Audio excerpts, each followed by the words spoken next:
What's up, everybody? Welcome to the Walkout Network. It's your man, Ant Walker, here with another edition of Unleashed, the weekly panel discussion show. Let's go ahead and jump right into this thing. We're going to introduce the special guest for the week. You know him as the poet laureate of SureDog.com. He is a master of the words, a complete diabolical fiend when it comes to the English language. He is the man known as Eric Stinton. Eric, how are you doing today, my man?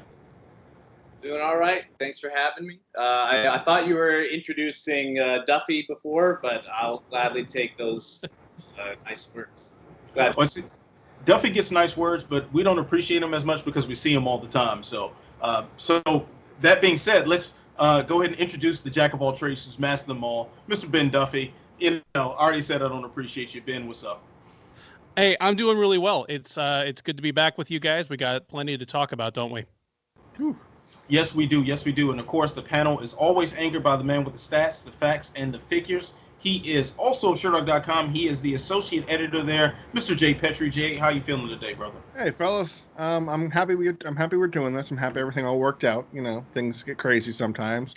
So without further dudes, the stat of the week is 8, and y'all know why the stat of the week is 8, because UFC Fight Night 173 had 8 fights go down that night. 8 fights. It's the fewest since a little card named UFC 177, where TJ Dillashaw fought Joe Soto in his professional or his promotional debut. So we remember that card had a lot of mess going on. So yeah, 8 fights happened, and that's a rarity for the UFC. Yet they still managed to stretch it out about 8 hours or whatever it was. So there's that. But fellas, let's go ahead and dive a little bit deeper into that topic. UFC Fight Night 173. Definitely among the most cursed cards that we've seen as far as all the fights that dropped out and fights dropping out literally in the middle of the event. Wow, where do we start? Where does this rank for you as far as cursed events? We'll begin with our guest, Eric. For fans, I don't know how cursed it was. I think having 8 fights was actually pretty delightful. You got to kind of go in, go out, and go on with your day. Depending on your time zone. For me, there's still plenty of time left in the day afterwards. So there's a lot of good action, a lot of finishes, and overall, I thought for fans it was pretty good. For the fighters, especially those who had their bouts canceled, it was particularly cursed. I'm not sure if we're going to get into that later on, but I want to temper my enthusiasm for all the bout cancellations with the fact that a lot of people got robbed of money that they should have been walking home with. So, on my side of the screen, pretty good. On the other side, not so great. Gentlemen, are we as reasonable and balanced as our guest today? Duffy, go ahead. Take it. The other cards that I think of when I think of extravagantly cursed UFC cards are ones that went in with higher expectations, like the Brooklyn fight, the Brooklyn card that Conor McGregor wiped 3 fights off the card with one throw of a shipping dolly. UFC 200, again, Conor McGregor involved, plus John Jones, 2 of the more card-destroying fighters in UFC history. But those had the highest of high expectations going in. This was a card of modest expectations, even if the home fight had gone through to headline it. This was, one of the lower level cards. So to watch just wheels fall off the wagon throughout fight week and even throughout fight night, I was almost rooting for it just for the sheer strangeness, that was unfolding before our eyes. With the exception that, as Eric put it, real fighters were showing up having prepared in the time of COVID, no less, just to have the rug pulled out from under them. And that's heartbreaking. Yeah. But other than that, I was all buckled in. I was like, maybe this will be down to 6 fights by the end of the night. Someone's going to slip on some pipes backstage or who knows what. Yeah, I mean, when we came into this, we were discussing amongst some of the SureDog staff members, I was under the impression that we were going to lose the Jonathan Martinez-Frankie Saenz fight because Martinez missed weight by a lot, and there were rumors going around that fight was going to fall off. So I said to the staff, we very well may have 9 fights by the time, it all goes down. But I was not I was right, but I was wrong at the same time because the fights that I didn't expect would fell off. But in terms of curse, yeah, I mean, the fact that this was a fight night kind of blunts some of that curse. It's like the Ricardo Lamas PJ Penn card that was canceled in the Philippines. Of course, it was canceled for a lot of different reasons, like draconian drug testing policies, where if you smoke weed, you're sentenced to death. And some of the UFC videographers were like, "Wait a second, time out, hold on, what?" So, in terms of, but just everything crashing down, there aren't a lot of fights like this aside from a 177, like I mentioned in the stat of the day, which also had its own mess. I mean, come on, 177 had a guy making his UFC debut with his one-punch knockout power, Joe Soto, getting a title shot against TJ Dillashaw, and he really fought 5 almost full rounds, and that's about all we can say about his performance, but everything else fell apart. And then we think of like UFC 208, also in Brooklyn. Man, it's a Brooklyn thing, where that card melted and just every bit fell off there. Aldo Holloway fell off. I think Glover Teixeira was supposed to fight like Jim Manoa or something, and just a whole bunch of mess happened. And 208 had the misfortune of having a single finish. I had a family member, their first UFC card live was UFC 208. And I apologize to her on behalf of the company and the sport to say, I assure you it is not always like this. But then again, sometimes it is like this. Because as we know, sometimes these things happen in MMA. You know what? I think you guys bringing up good points here. Being a fight night, I just didn't really expect much from this to begin with. Especially in this age, especially where we see post-COVID, the UFC tends to just super load up the pay-per-view and then have kind of whatever's left over for the fight nights to kind of fulfill those ESPN obligations. And that's what we were getting originally. But I do think it's important to note Tapology, which does a fine job of keeping track of canceled bouts and whatnot, has 12 fights listed on the card that did not take place. There were more canceled fights on this card than ones that actually took place. And I think that's very notable here. Now, I'll say for the viewing experience, as maybe this is because we're so entrenched in the sport and we're so far along in the bubble that it's hard to have the perspective of an outsider. But I actually kind of enjoyed the foolishness and the mayhem as the fight was going on. It was like, I mean, granted, what happened to Trevin Giles, very scary. But to have this card where you see the broadcasters trying to stretch out time, you see they're trying to figure out how to fill in gaps. I thought it was kind of funny. To see the jokes go off on Twitter, I also thought that was kind of funny too. Like there was something about it that felt so appropriately MMA that it added to the experience to what otherwise would have been a completely mundane fight night card that we would forget about by this time next week, and we'd be on to the next. So all in all, it could have been worse. I mean, I certainly feel bad for the fighters that expected paydays that did not get them, or that expected at least show money and were given, quote, some money. Definitely have a lot to say about that. Yeah. But as far as the experience as a viewer, I wasn't mad at it. Wasn't mad at it at all. It had its own unique, disastrous charm about it. Can I present my alternative stat of the week? What's that? All right. 10. There were 10 called groin strikes throughout the night. Called, not landed, not, oh, that's probably a good one. There were 10 different times the action was halted because of groin strikes, just groin strikes. And there were 8 fights. So yeah, that's also, you mentioned the madness and the mayhem. So in addition to a card that was already, kind of dinged up because of what happened, then Fallapalooza happened. Yeah, it's a wild one. There were more damaged scrotums on this card than actual fights. One of them was a punch. That's rare. Like, yeah, I thought that only existed in Krav Maga classes, but anyway, we're still doing names for their events. Would balls to the wall be an appropriate title? I'm not mad about that. Yeah. All right, so before we get too far Ultimate into Smash Balls 2020, yeah.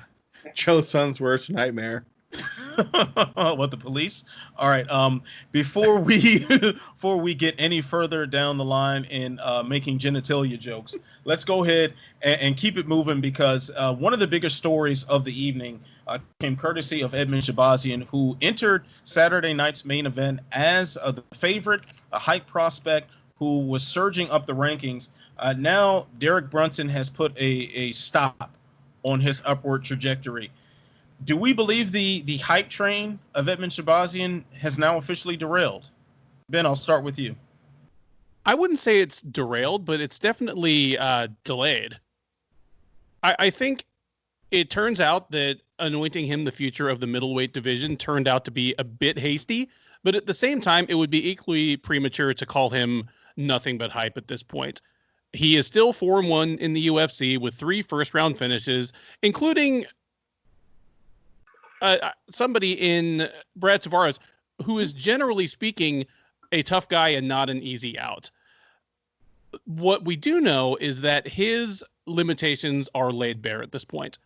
Even as a guy who is a dynamic, fast twitch phenom of an athlete, obviously, he was at a marked strength disadvantage against Brunson. And Brunson, I mean, he's a burly middleweight, but he's not one of the biggest, strongest middleweights. Oh. He's not Yoel Romero or Jacare Souza. You know, he's a good, big middleweight. Also, win or lose, Shahbazyan's gas tank has been a problem every time he's been asked to fight past the first round. So those two things, they were known problems before, especially the cardio thing. They have been laid bare and highlighted at this point. He has things to take back to the drawing board going forward. This is going to sound terrible, and I don't care, but I would be less concerned about his future if he had not been a Glendale Fight Club guy since he was basically a young teenager. I mean, you're talking to someone in me who has been willing to give Aaron Pico a half dozen chances as he has hopped from fight camp to fight camp, and it looks as though he may actually have found the one that clicks for him now. Who knows?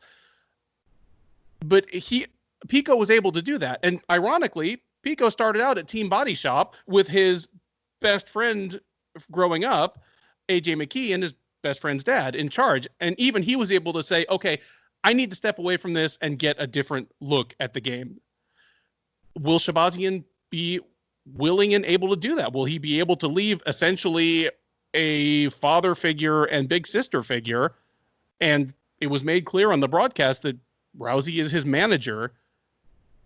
If he has reached as good as he's going to get at his current camp, will he make the decision to move on somewhere else? And I'm frankly dubious. Yeah, we saw what Rousey herself did when she kind of reached the limit of her skill development where she was. I'm hesitant to say it because I don't ever want to cast doubt on a fighter's career. They know way better than I am. But to follow that exact point a little further, I think this hype train is over. I think based on the performance, based on what happens, Edmen Shahbazyan can get in there with a shoe face, or I don't know, a fringe top 15 guy, Trevin Giles, a GM3, and maybe knock their block off. But when it comes to the elite of the division, Derek Brunson is the perfect gatekeeper. If you look at his body of work, you look at who he's beaten, you look at the guys he's pushed back from getting to the top 15, Elias Theodoro, Ian Heinisch recently, Edmen Shahbazyan, of course, as well, is that perfect 10-7 range that Brunson can keep, and he will eject guys and send them crashing back down. I mean, Elias Theodoro lost so poorly against Derek Brunson, the UFC went, out, get off my lawn. And I feel like the loss of this type with a guy who trains with who he trains with, that's it. I mean, not that he's done and he'll never do well, because there's no shame in being a top 10 guy for 15 years. But this really showed the kind of weaknesses that where he's at and who he works with are not going to be shored up, because head movement can only be yelled so many times before people can't hear it anymore. And I'm concerned that the weaknesses he has won't be fixed where he is.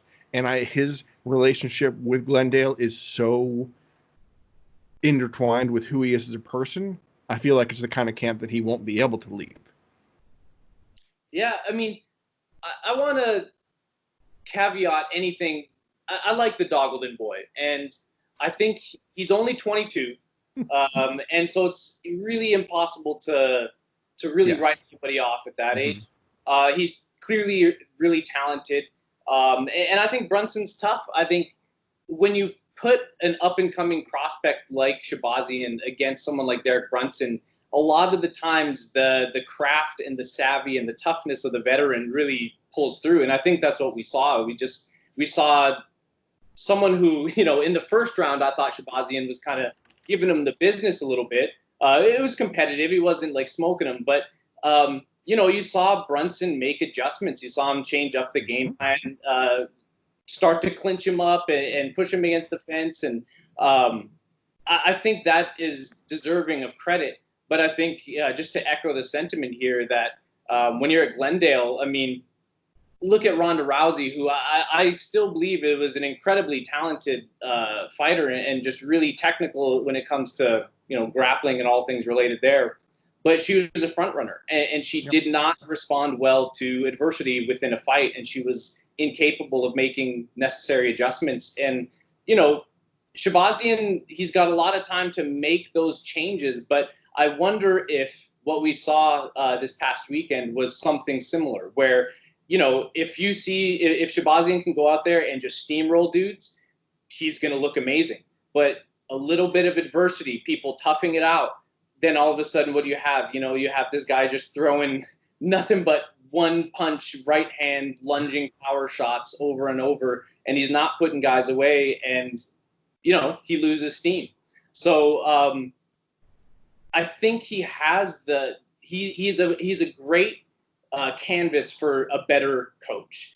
And I think he's got a lot of great tools, but I don't think that the holes in his game that Brunson exposed are going to be able to be shored up in a place like Glendale. I have to agree with all three of you on that. Like, Glendale is not the spot. It just isn't. And for all the credit that I think we can try to give Edmen Shahbazyan and that school for building him to what he is now, there's a fine limit to what Glendale has to offer a high-level mixed martial artist. We can try to throw praise at him for Ronda's success, but quite frankly, it's not deserved. I mean, she was an Olympic caliber judoka before, and that's the skill that she rode to success. The moment we started hearing the stories about her dropping professional boxers and sparring and whatnot, that's when the wheels start falling off. And I think that at 22 years old, Shahbazyan has so much time to divorce himself of that. But when it's so intertwined in your life to where you were there since you were 10 years old, those are tough ties to break. Now, but at the same time, that could be a benefit for him. That he's been there that long and having the need to break out. 22 years old. Think about where you were at 22 years old. Did you want to still live in your mama's basement, or did you want to break out on your own? Edmen Shahbazyan's maturation as a man might be the thing that leads him elsewhere. To where, say, you get 23, 24, 25. You start growing a little hair on your chest. You feel like you're a man, so you want to move out. You want to explore the world. You want to do things that your parents told you not to do, and that is a possibility with him if he follows that instinct and he lands at an AKA or he lands at an ATT or he lands anywhere but Glendale Fight Club, like a body shop. Like quite honestly, body shop wouldn't be a bad place for him. Help. It's a high level camp. And Antonio McKee is an incredible coach. Any place but Glendale Fight Club, just might be the move for him. Just to spread his own wings and feel like he's doing his own thing. Now, of course, with Ronda being his manager, that might complicate things a little bit further. I don't know what that contract looks like. For all we know, they may not even have a contract. It could just be a handshake agreement, considering the time they spent with one another personally. But hey, Edmen Shahbazyan, if he wants to right this ship, he needs to get away from Glendale. Do it before youth is no longer on his side. All right, so fellas, we're going to present to you two options here. You can choose one or you can perish, and both of these just might suck, but you got to pick anyway. So if you had to pick a women's flyweight title fight, you going with the number 8 ranked Jennifer Maia, or we going with the number 10 ranked Lauren Murphy? Eric, I'm going to let you jump on ahead on this one first. So I got to go with Murphy, and there's two basic reasons for that. The first is pragmatic. I think Murphy's longer in the tooth. She's been in the game longer. She's older. And so in a shallow division, just in terms of how you think about matchmaking, you want to get the most out of what you have to work with. And there's not a whole lot to work with in women's flyweight. So to me, just in terms of practicality, I think she is a better or a more prudent choice. But even competitively speaking, I think she's earned it more. She's on an actual win streak, which I think, goes a lot longer than a one good win against Calderwood that Maia has. But Maia has also had weight issues. And to me, that puts a bit of an asterisk not by the quality of her wins, but by how legitimate is, or how much can you count on her to show up, and what can you expect from her in that kind of professional capacity? I think Maia will get there. I think she'll have her chance to lose to Valentina, but I think Murphy deserves a chance to lose first. Gentlemen, anyone want to disagree with that you put Maia ahead of Murphy? He's right on all counts. She's more deserving. She's older, both chronologically and in terms of her career. The only thing I'd throw in Maia's favor is if you're talking about choose or perish between two women who will be plus 900 underdogs in the fight, go with the hot hand, the one who has a more sensational win recently, and try to drum up some interest in it, and let Murphy go and win another fight between a number 5 and 15 contender, which she's fully capable of doing. That's the only thing I would say in Maia's favor, is that she's the hot hand right now, because finishes that impressive are fairly rare in the division. But that's it. On all other counts, Murphy's absolutely more deserving. It's really strange because we have a very similar lower scale version of this exact situation playing out in the welterweight division. Because we can see Gilbert Burns jump the line off a few spectacular wins and crushing wins, while there's a guy in Leon Edwards who's been like, I've won a whole bunch in a row. I'm not winning them crazily or excitingly or flashy, but I'm winning and beating top names and good names.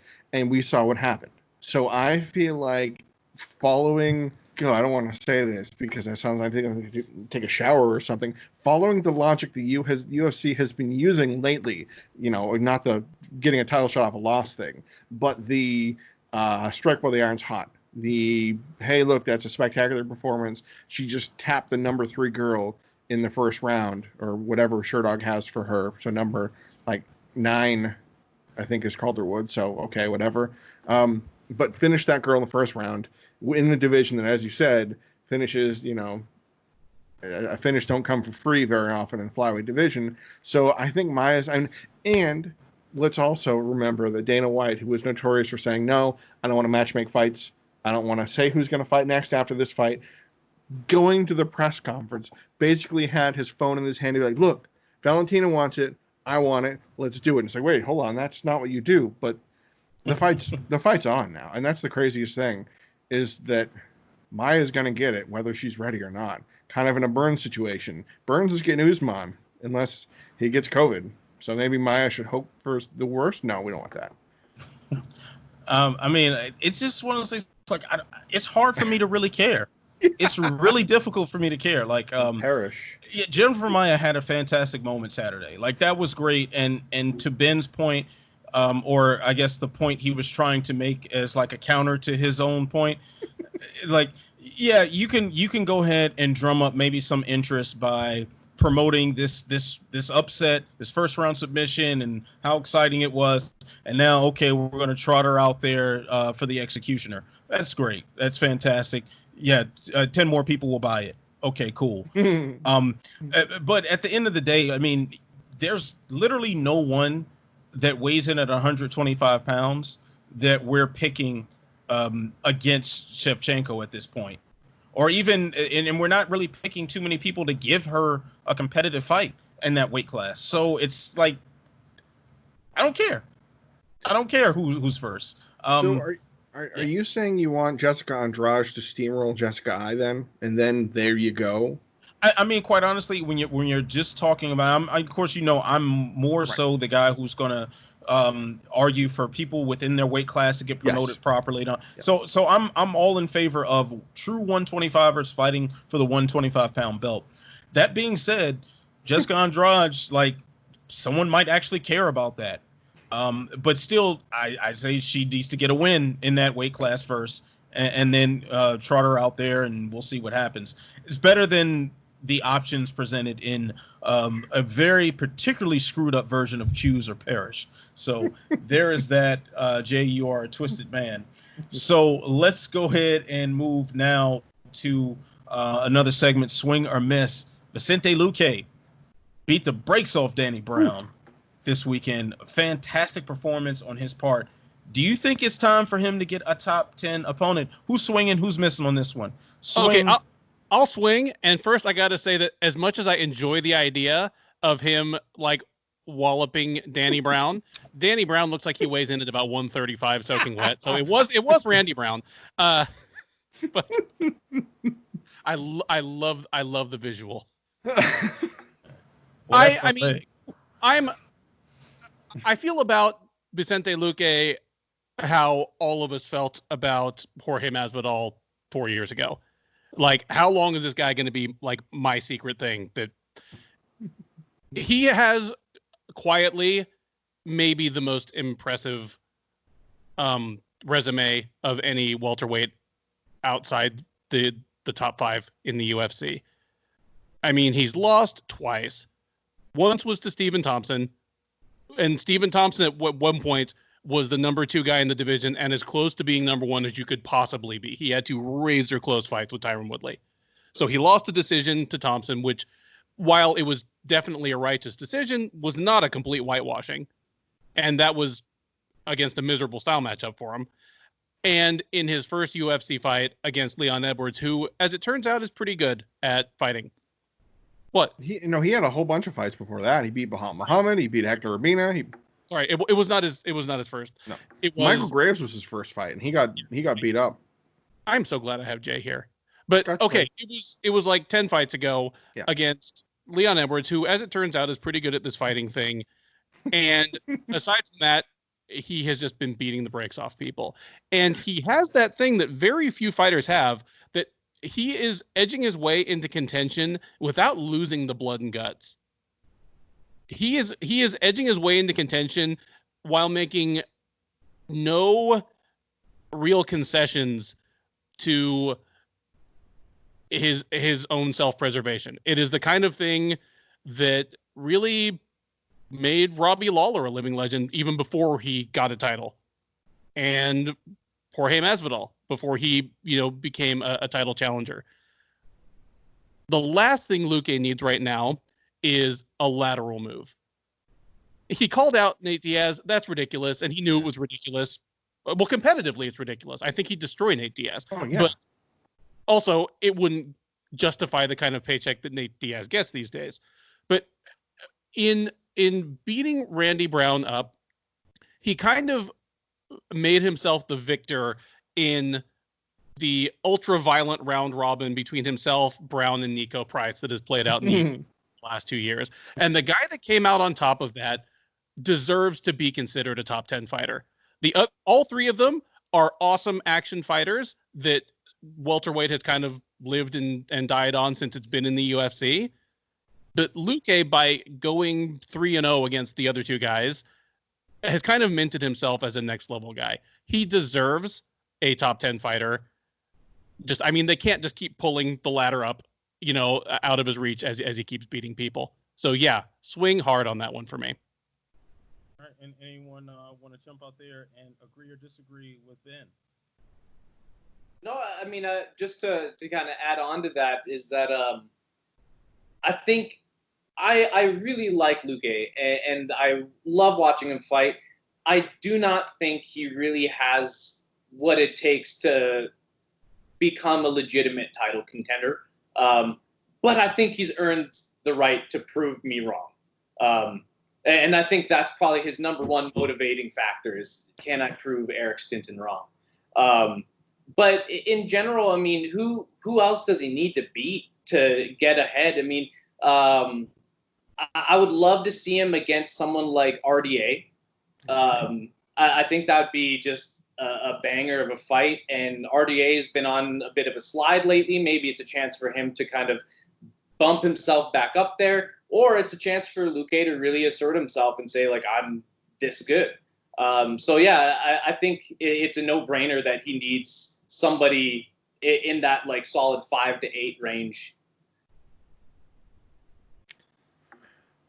I want to see a top 10 matchup. I think that is deserved. I think his body of work shows it. I mean, losing in the last several years to Wonder Boy and Leon Edwards is not that big of a deal. But the guys in front of him, there's a chasm in terms of where he has placed himself in the division versus the rest of them.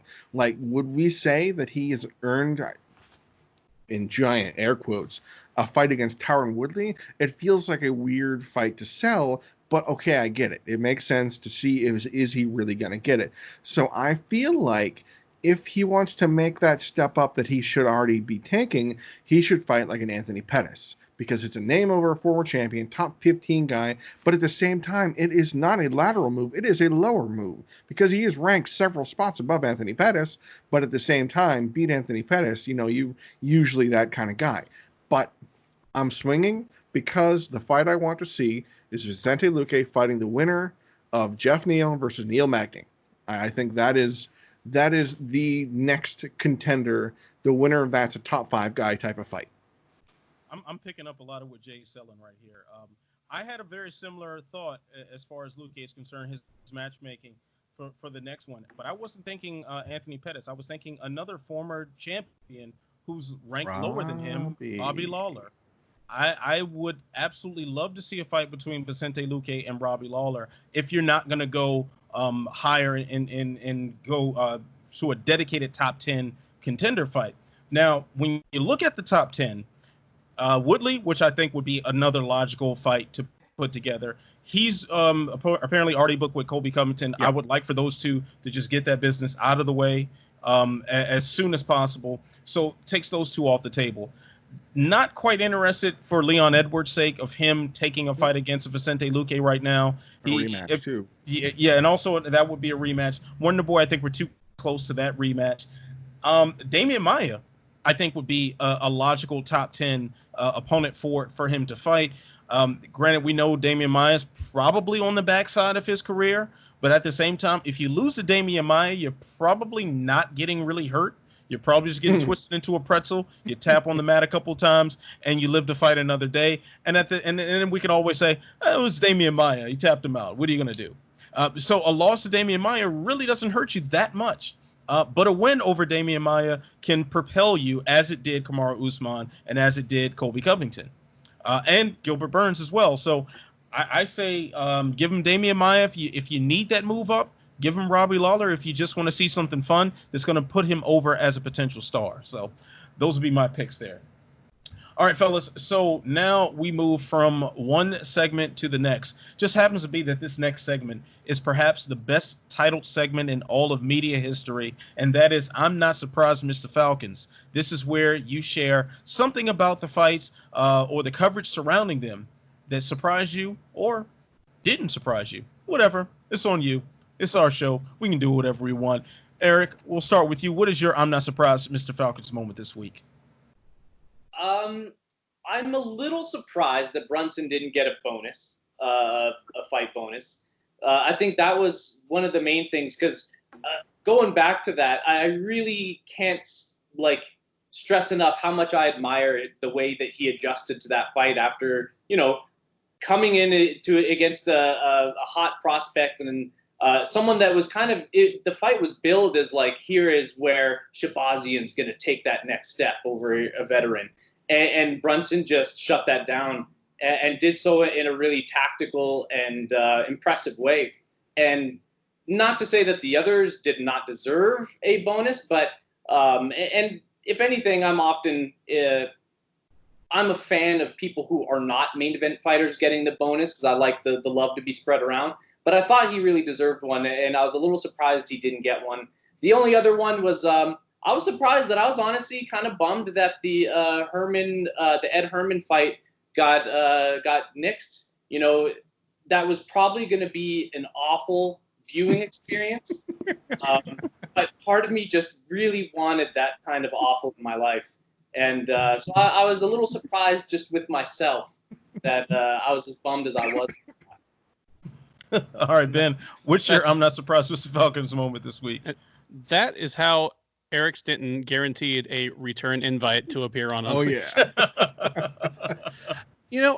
When I first started covering mixed martial arts in a professional capacity, I had this, insecurity and feeling of imposter syndrome that, well, now I'm the media member, I need to stop acting like a fan. And something that I did is I really went the opposite way from anything that happens in mixed martial arts. Twitter's going to overreact.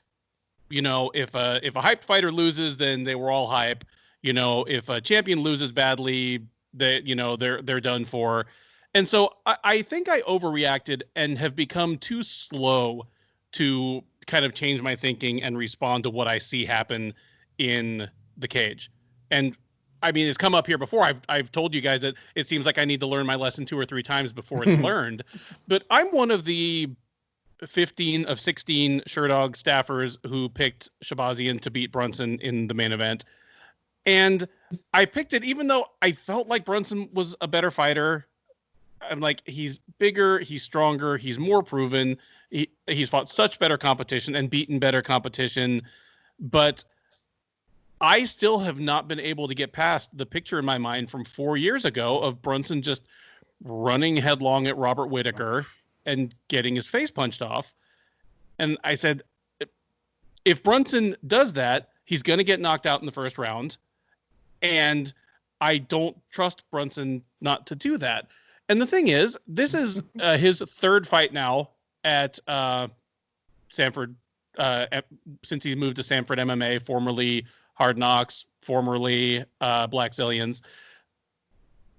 He is a different fighter his last couple of fights. He's not a perfect fighter. All of his technical shortcomings have not been solved. I mean, his go-to strike is still like a half Superman punch that has him like lunging out way over his feet at you, even if he has better reach. Like that may never go away. But he fought the perfect fight to beat Shahbazyan. He's somewhere, either he or his coaches said, let's see you prove you can beat me if you don't knock me out in the first 3 minutes. And that's how he fought. And it paid off perfectly. Shahbazyan won the first round, mostly by winning the first 3 minutes of the first round. By 90 seconds into the second, he was clearly the more tired guy. And that's when Brunson just started putting it on him, rolling downhill, bullying him, frankly. And by the end of the fight, Shahbazyan looked like he didn't want to be there. It was an excellent game plan, and he followed it perfectly. I was surprised, but should not have been surprised that Brunson was the guy to, if not derail, at least delay the hype train of Edmen Shahbazyan. So that's mine. Jay, what is your I'm not surprised with the Falcons moment? Well, I don't like to go on rants and get ticked off about things, but every now and then it happens. And I'll tell you, it was not one championship, even though there are bones that I have to pick with them right now. It is very clearly in the hands of the UFC, as is standard practice.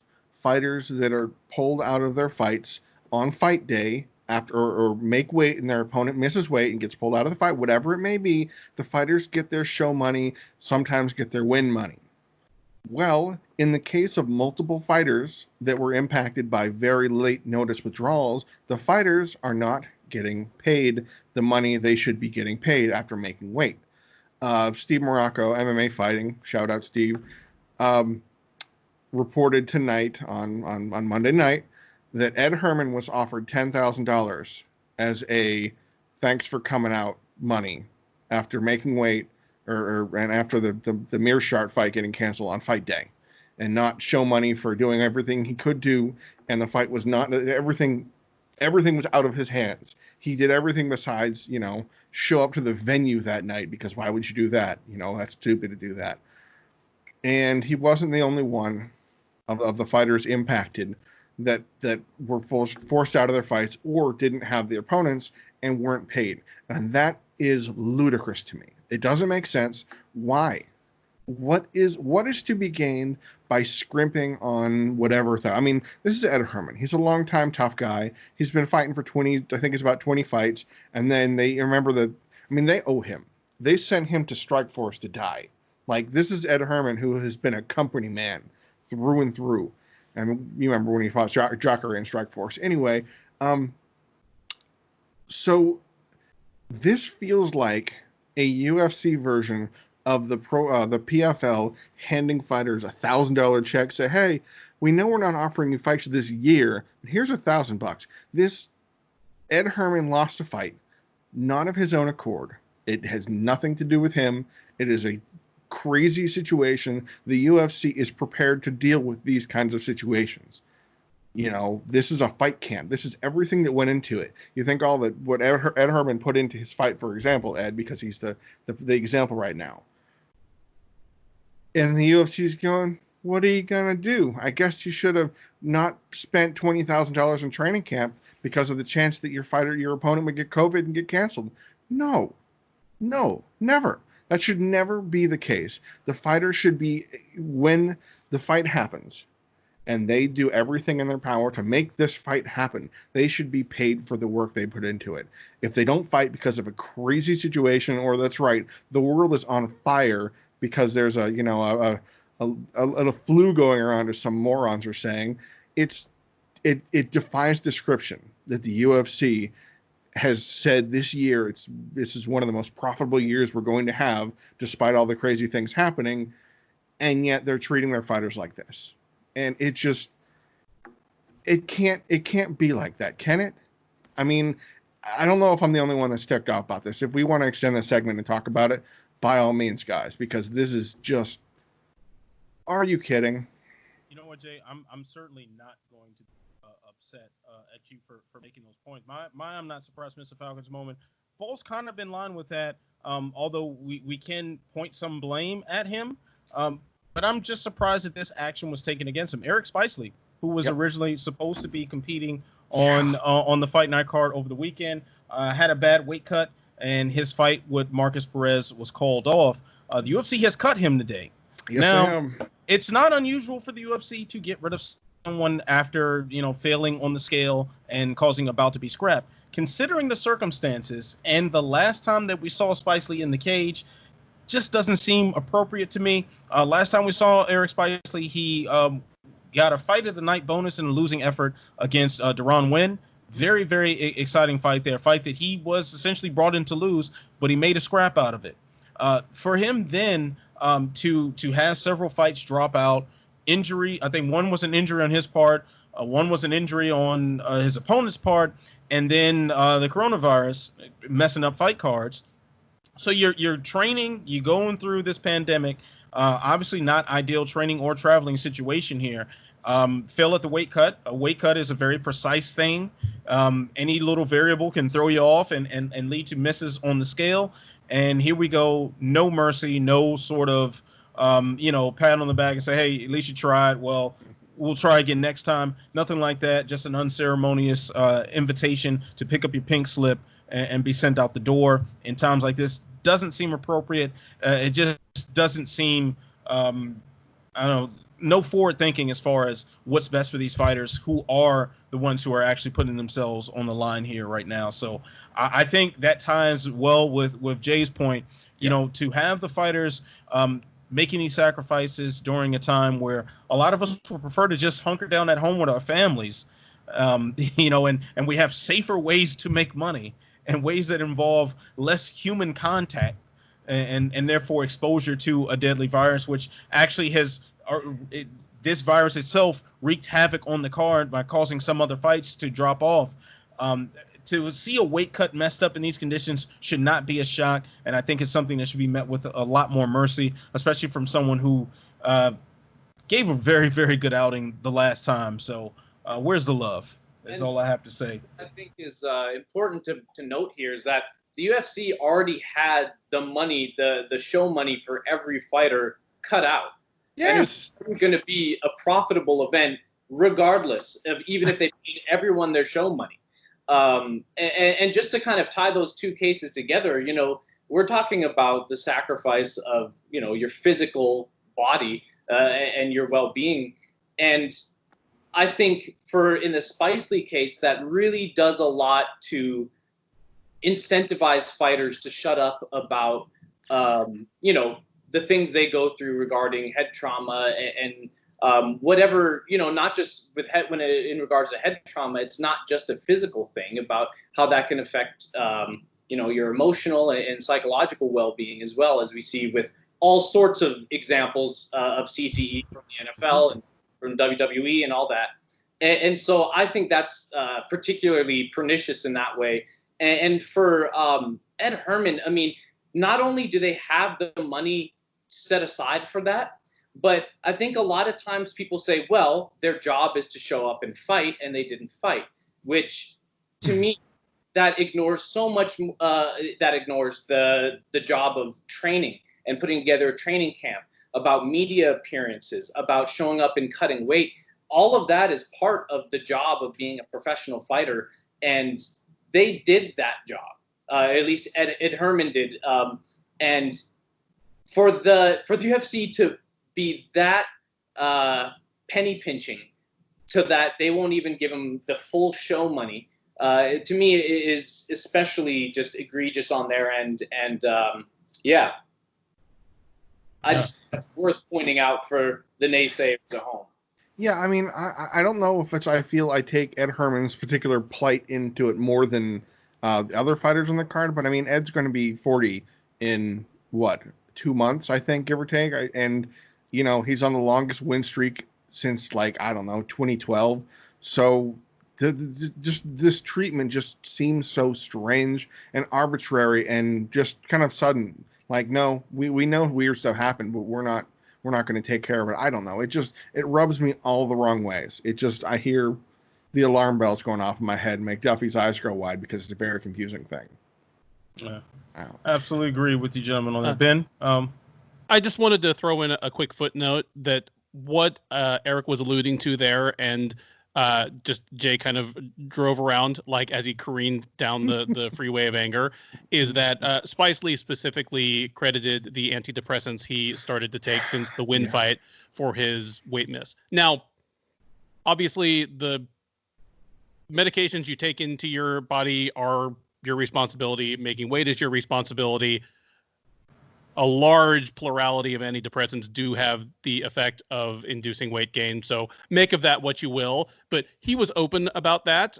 And while theoretically that should not make it better that he missed weight or make it worse that the UFC cut him for it, by any human standard, it does in both cases. Yeah. Yeah, I mean, I don't even want to go down the train of antidepressants, especially at a time where we're seeing suicide rates rise. We're seeing mental health become a very important factor as people are isolated due to health reasons and whatnot. But whole nother story there. But I hope they paid Trevin Giles' expenses. I mean, he's in the hospital. You saw what happened. Yeah. I mean, it's a very Stefan Struve-like situation. So you just feel for the guys. I mean, yeah, you know what? And I'm glad you mentioned that, Jay, because I was very close to, until you, said what you had to say for your I'm not surprised moment.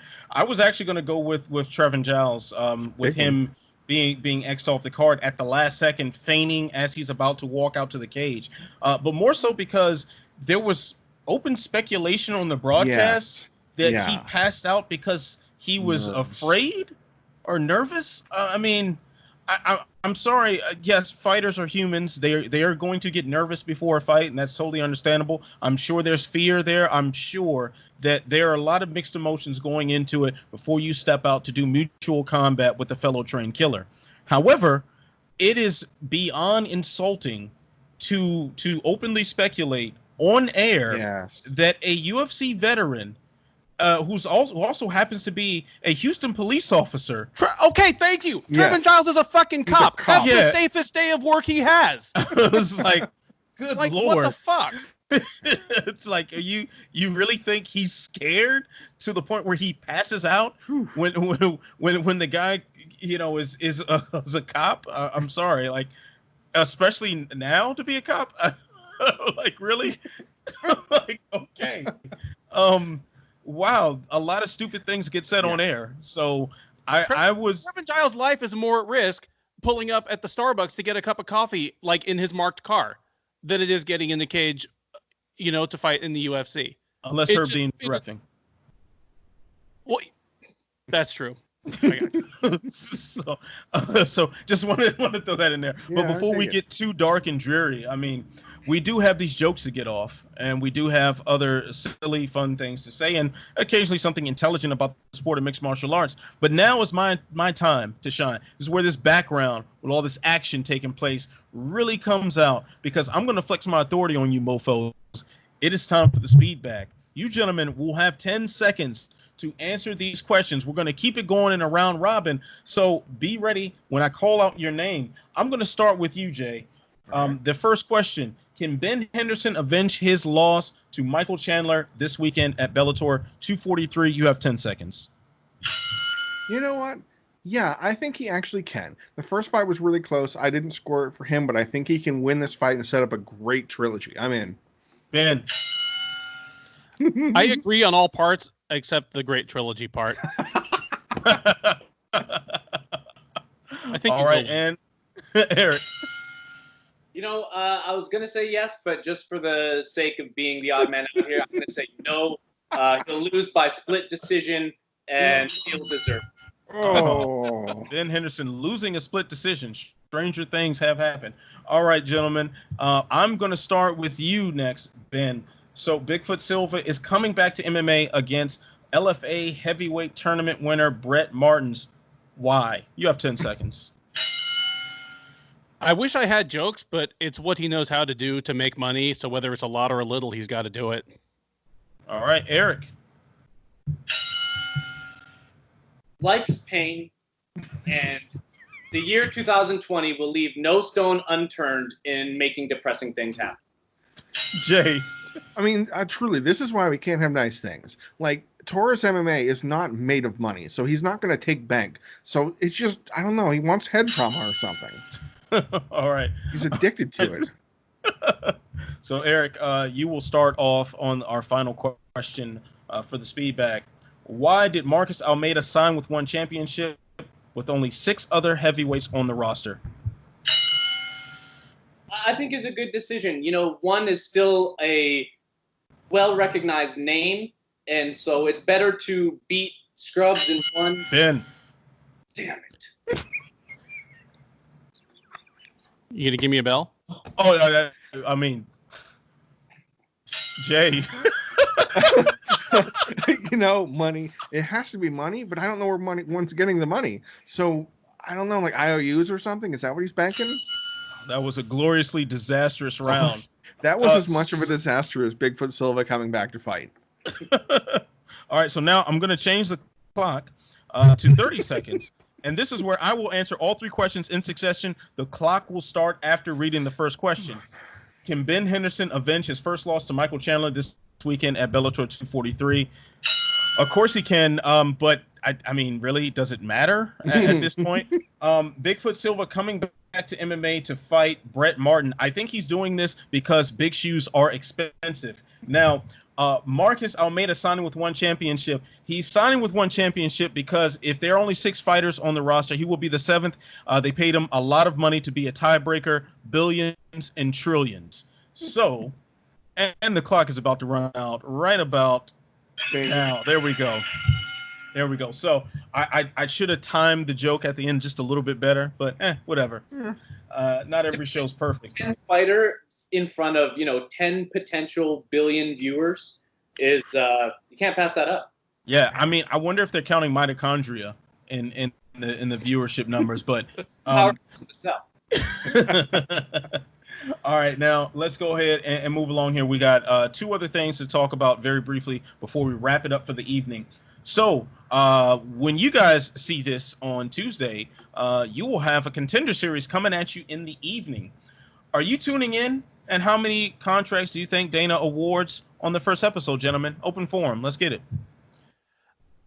Looking at this card up and down, it is not one of the stronger ones. But the thing is, Dana awards contracts not based on how good the prospects are, but how sensational the fights were. So I'm guessing 3 of the 5 winners get contracts. We get 3 sensational finishes just because the fighters are that good or the mismatches are that egregious, and we get 3 contracts. The question will be how many of those guys end up with contracts after 3 fights in the UFC.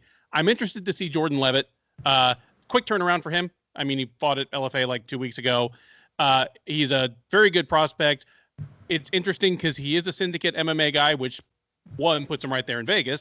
That's convenient, but syndicate's in a bit of shambles. Some of their fighters are having trouble. John Wood has had COVID. So it'll be interesting to see how his performance on that quick turnaround is. This is a weird situation. Maybe I should have started off and broken a little news for us that there will actually only be 4 fights on the card because the Kenneth Cross DeMonte Robinson fight has been canceled. Robinson missed weight, and unrelated to him missing weight, he was not medically cleared. I guess there's something wrong with his eye. I'm not exactly sure. So we can only have a maximum of 4 contracts, right? Was the problem that his eye weighs 10 pounds? I mean, it might have been. It might have just been like a. But Dustin Jacoby. I'm struggling to say his name without cracking up. So let me tell you a little something about Dustin Jacoby. First of all, former UFC fighter, former Glory middleweight title challenger after a very unexpected run through a tournament with a sub 500 record, won his way through a tournament, knocked a whole bunch of guys out that were way better than him on paper, and then took the champion to a real tough decision. Dustin Jacoby came back to MMA after leaving MMA for 4 or 5 years or so. He went to Bellator after UFC. And he did something called King of Sparta.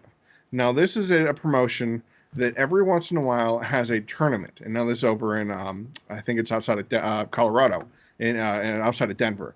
The Sparta Combat League it's called the King of Sparta Series, in which there is an 8-man tournament in their weight class. The first round of the tournament is contested under kickboxing rules in a ring. The second round, the semifinals, is contested 4 rounds of boxing, also in a ring. And then the final round, the finals, is 3 rounds of MMA. So he beat everybody's favorite former UFC fighter, Cody East, to win the tournament. So, yeah, this I don't know what's going to happen. And I think that's kind of fun. How many contracts are going to turn out? I'll say 2. And then Dana's going to kind of look mad because things didn't work out the way we wanted. But, it'll be fun. Fights. Yeah. Eric, any thoughts on Contender Series return? Well, what I was going to say got a little blasted by the news that there will only be 4 fights. I was going to say that Dana, for whatever else you can say about him, he's a pretty savvy guy.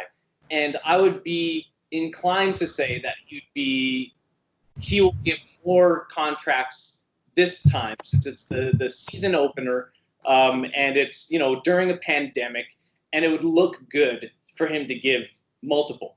And I think anytime he can have the optics of being generous without the actual messiness of being generous to fighters, I think he would have jumped on that. But with only 4 fights, that's hard to say.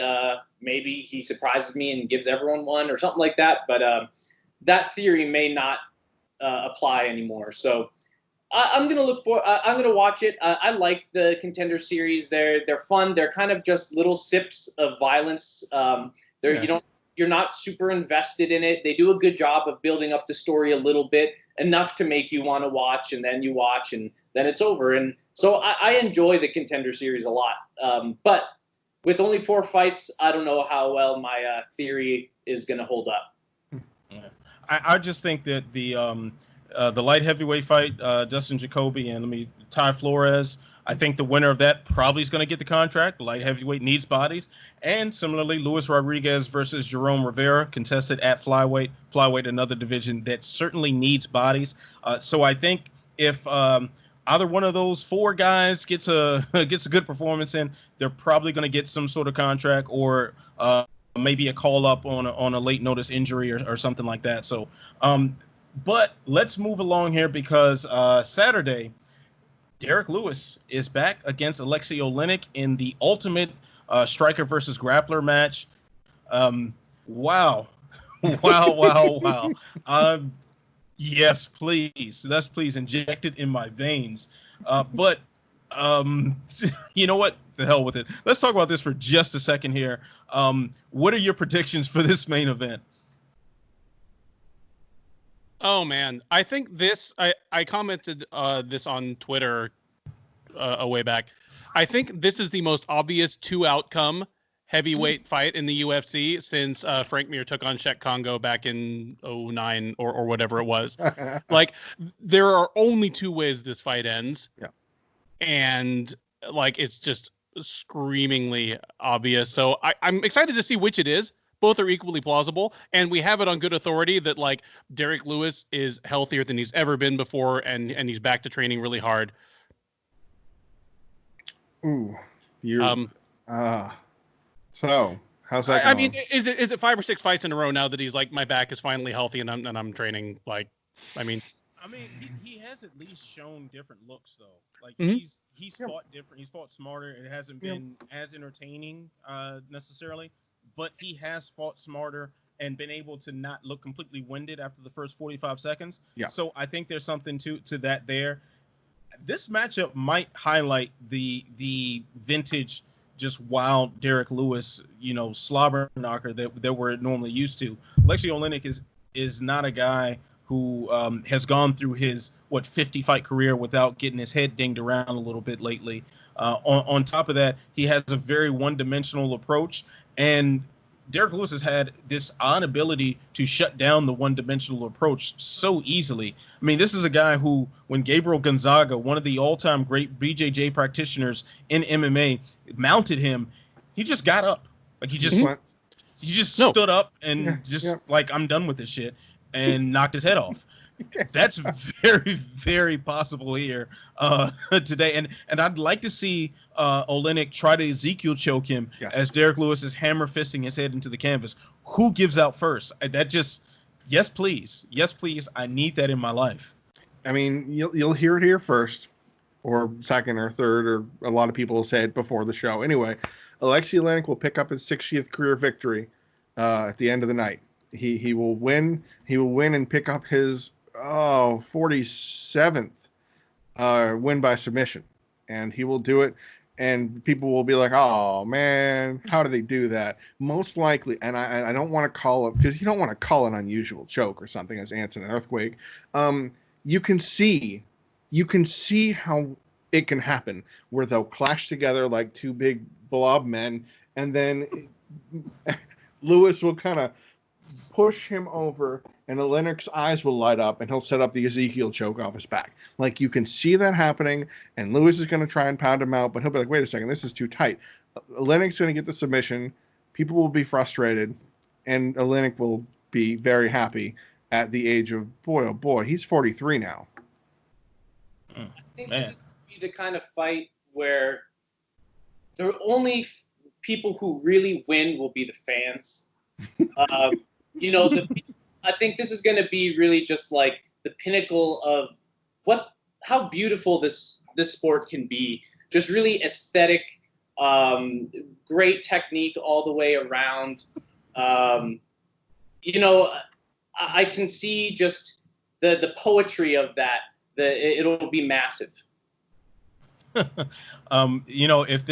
that comes true, it will be the continuation of Ben's very eloquent assessment of Mickey Gall versus Mike Perry. So I'm really looking forward to seeing if we can make history twice here. Now, gentlemen, Eric, in fact, let me just keep the ball in your court right now, and I'll throw this one at you before we wrap things up. Chris Weidman is going to be fighting in the co-main event here against, make sure I pronounce the gentleman's name right, Omari Akhmedov. If Weidman finds himself in the L column, do you think it's a wrap for him? It depends. My gut feeling is to say yes, but Akhmedov is a good fighter, and if he grinds out a victory, I don't think there's any shame in that. I think we're obviously past the point where Weidman is a legitimate contender in any division. But I think he has the potential that even if he loses, if he's not viciously knocked out, he could still have something in the tank for, being on the old man circuit. And people like to watch him fight. So I don't think it's necessarily the case that he's going to be done with a loss. But if he somehow takes another vicious knockout, you have to really start thinking, like, how far along the line of the BJ Penn trajectory do I need to go before I call it quits? All right, good points there. Jay and Ben, I'll wrap things up with a question for you. Quickly, give me one fight that is a potential sleeper for fight of the night on this card. I think that the main event has the potential for beauty and poetry and just majesty abound. But if for some reason it doesn't deliver with what we're all expecting and hoping for, you can't count out Tim Dirty Bird Means. You can't look at most of his fights and go, man, I don't know if this is going to be a great fight. Laureano Staropoli is one of the very few Argentinians we have on the roster. And he, I can't think of a standout performance he's had so far. He beat Thiago Alves, and people went, "Oh, okay, all right, cool." He got outkicked by Muslim Salikov, and that's no shame. King Kung Fu does that thing, but he hits hard and he likes to engage, which is the kind of thing that Tim Means smiles and goes, "Oh, thank God, I got a guy who's going to stand in front and try and punch me until one of us falls down." So I think that somebody's going to punch the other one until one of them falls down. Everybody's going to be very happy. All right, Ben, what's your sleeper fight of the night? I don't know how much of a sleeper it is, but Beneil Dariush versus Scott Holtzman is the Vicente Luque versus Randy Brown of this card.